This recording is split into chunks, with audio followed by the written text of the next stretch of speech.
Howdy, Legendary Void here, and today I have a deck tech for you all. If you are a longtime viewer of me, you would know that I have a dear love for my friend Inferno. And today we're going to be going over a deck list as of Wave 4 that we can try and use for him. He doesn't exactly have the best health in the world. That's probably why he's not even used that much, but otherwise he has really fantastic stats. So in his alt mode, he is a 12-star character who is a 6/11/3, and whenever you flip to his alt mode, he basically disarms an opponent, which is really good in this sort of format where General Optimus is a big deal, and you need to get rid of all those matrices, energy packs, do whatever you need to do to get him out of the way. And that's not even the beginning of it. His other side is a massive 8/11/3.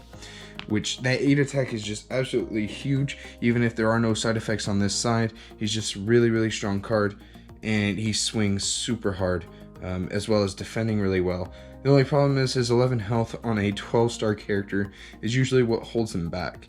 The range can be used for a certain amount of things, but most people tend to go blue with him if they decide to use him. I, on the other hand, go the opposite way. I believe that his strengths need to be utilized as much as possible, and if you can protect him, do it, but otherwise he needs to be one-shotting anyone he swings at, or at least putting him near death where you can launch some direct damage and kill them immediately. So, starting off with Inferno, we are also going to be adding Prowl from Wave 2, the Sentinel one, to our team. He's probably never going to flip to his bot mode outside of being in the KO pile. He's mainly going to be one of your first attackers before you swing into Inferno. He's probably going to lighten up some damage on opponents before you swing in with Inferno, probably finishing them off with whatever damage that you've done with Prowl. The Bold one, with a base 5 attack on a 7-cost character, is just absolutely insane. Prowl is a very good card in most aggressive decks, and he seems to be very good in this sort of deck as well. So, and we also have 6 more stars to work with, but I decided to go ahead and go with Vanguard. So Vanguard has an ability that whenever one of your characters flips a white whenever it's on defense, it cannot take more than 5 damage from an attack, meaning that Inferno, should they be able to get an attack in on him if he flips a white, will have to at least take 3 different hits before he dies, which is absolutely it's very good for him, especially if Vanguard is also going to be turning into an upgrade to be put on him, the anti-ballistic turret helmet. When you put this on a character, deal 1 damage to a tapped enemy, which again is another way for you to be KOing people, seeing as Inferno, again, if he does miss a kill, which is very rare, if you do miss a kill, the direct damage from all the cards in this deck should be able to finish them off, even if it is just 1 damage. So the +2 defense also helps, giving Inferno a base 5, or even if you have to put on Prowl, you can also do that as well. But yeah, here's the character lineup, and there is 1 star left over. This is just in case WOTC decides to drop an Inferno stratagem at the last second. Just put it in this deck. Hopefully it goes along with the orange theme, and boom, maybe it gives him +5 health, which is be great. Effective 13 with 16 health makes sense. I don't know if that would make him too broken or not, but still, Inferno with more health would just be great. Even if it was like +4, +5 would be great. That's really all I can speculate, but yeah, WOTC, please do a stratagem for Inferno. I would super appreciate it. I love this card so much, and he needs more support. Alright, so let's go ahead and get into our battle card count. Starting off on the actions, of course, we have the 3 Peace Through Tyranny, which are basically a requirement for all orange decks. Not necessarily a requirement, but typically you're probably going to be running them. Obviously not for their effect, as you can't even KO Vanguard since he is 5 stars and it requires 6 stars or more. But you can also play Confidence, since it is an all-about team.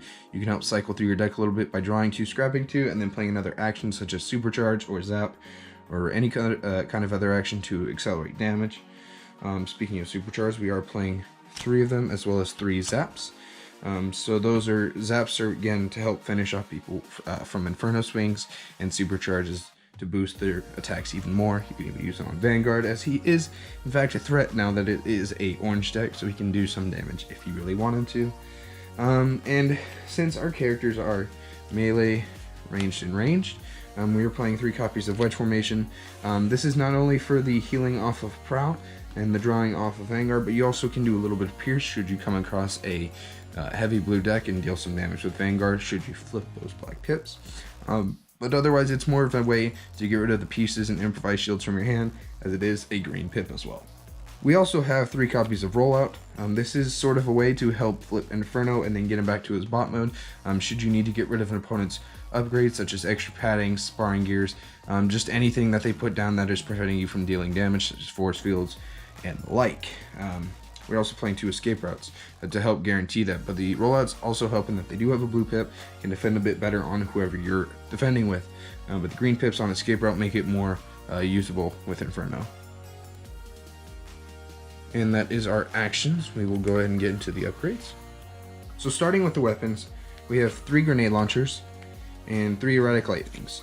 So obviously Inferno is going to be taking a ton of damage since he'll be the obvious big target from your opponent. So you can play erratic lightnings and the like onto Vanguard and Prowl, as they only have 1 defense and you're not going to be defending for much anyway in the deck. Plus Vanguard can protect them anyways, so the defense doesn't matter. They'll taking 5 damage anyway, so the -1 doesn't hurt too much. You can play it on Inferno as well, although it does reduce his defense, so you have to take that into consideration when you do play it. And of course the grenade launcher drops off after 1 swing, so gotta make sure it's actually worth it. And for more direct damage, we're also running 3 sturdy javelin, since Vanguard and Inferno are also ranged. If you need to ping 2 damage somewhere, you can, or just give +2 attack to Prowl without lowering his defense, you can do that as well.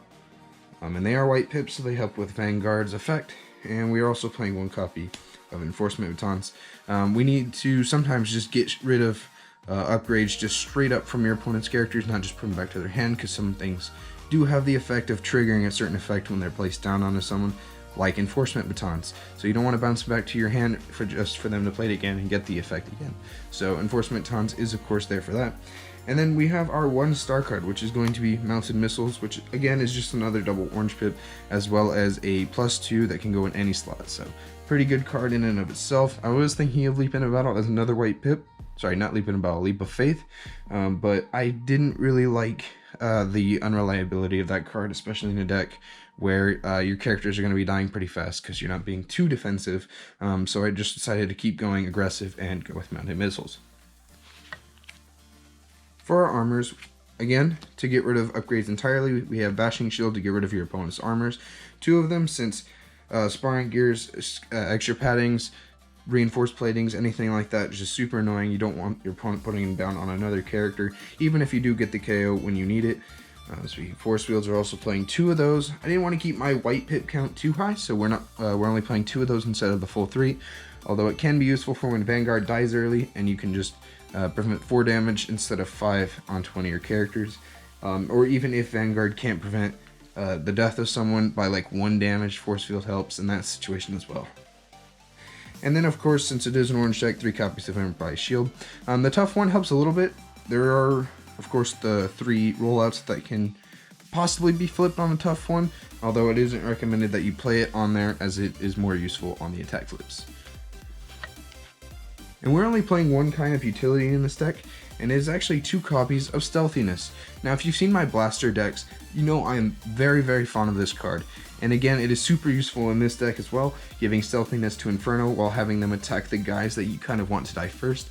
Stealthiness protects Inferno in his low health, while also letting him swing for heavy amounts of damage and not having to worry too much about receiving too much and then being unable to swing until later.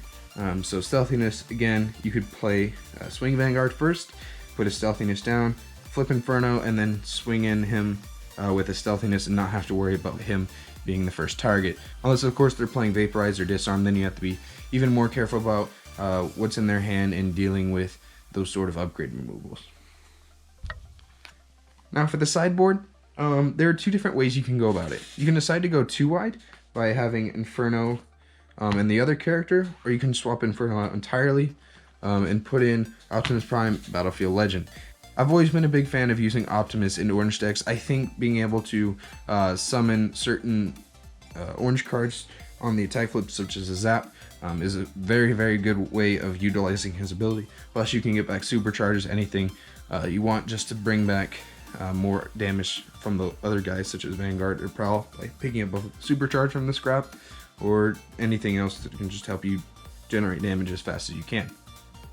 So you can do that, which I believe this does equal 25, so you'd have to drop the mounted missiles, or you can do Optimus and Inferno and just swing as hard as you can, since they do both have base 8 attack in their bot modes, and you'll probably be swinging for at least 10 or 11 on every swing, which even blue decks can't compete with that most of the time, so there is that, of course. And for the actual sideboard battle cards, we do have 2 energy packs for when you decide to go too wide. In that case, Optimus becomes 18 health and Inferno becomes 14. It isn't much, but it is one way to help them stay alive for a bit longer, even though Inferno is still going to die pretty quick, despite his massive defense. And Optimus Prime does have the 3 defense in his alt mode. And we also have 2 copies of Squish Them Like Bugs for when you come across those wide teams, such as Airstrike Patrol. Just helps you guarantee a little bit more damage. Since obviously Inferno and Prime are super high cost characters, and even when you're swinging in them with Prowl and Vanguard, you are still going to be doing 1 damage across the board to anything less than them, especially on Airstrike Patrol. So, next up, we have 2 copies of Ramming Speed. This is just so you can help guarantee more upgrade removal, especially utilities, since there isn't a lot of good utility removal. Ramming Speed is good for that, as well as Disarm for whenever you can't flip Inferno. You can just play it in your hand, from your hand. If you're going too wide, you can just do Disarm. If Inferno ever dies real quick and you still need to get rid of upgrades, that's also a useful way to use this card. And of course, we do have 2 copies of Jam Signals for when you come across those long drawn out blue decks that you come to play against. You can block, say, a marksmanship or anything that can help keep your Inferno alive a little bit longer. So, and that is the sideboard as well as the full deck. I'm dubbing this deck Inferno's Wrath 3.0 just in memoriam to whatever I had done before. I honestly don't even remember. I think I was trying to pair Inferno with Insecticons, which I don't even think that worked very well, but it's a very powerful deck. It swings super hard, and as long as you can keep Inferno alive, you're going to be swinging for massive numbers without very much effort put into it. So thank you guys so much for watching. I really do love this deck, and I plan on playing it in a game sometime in the future, so look forward to that. And thank you guys so much for watching, and as always, have a phenomenal day. Peace.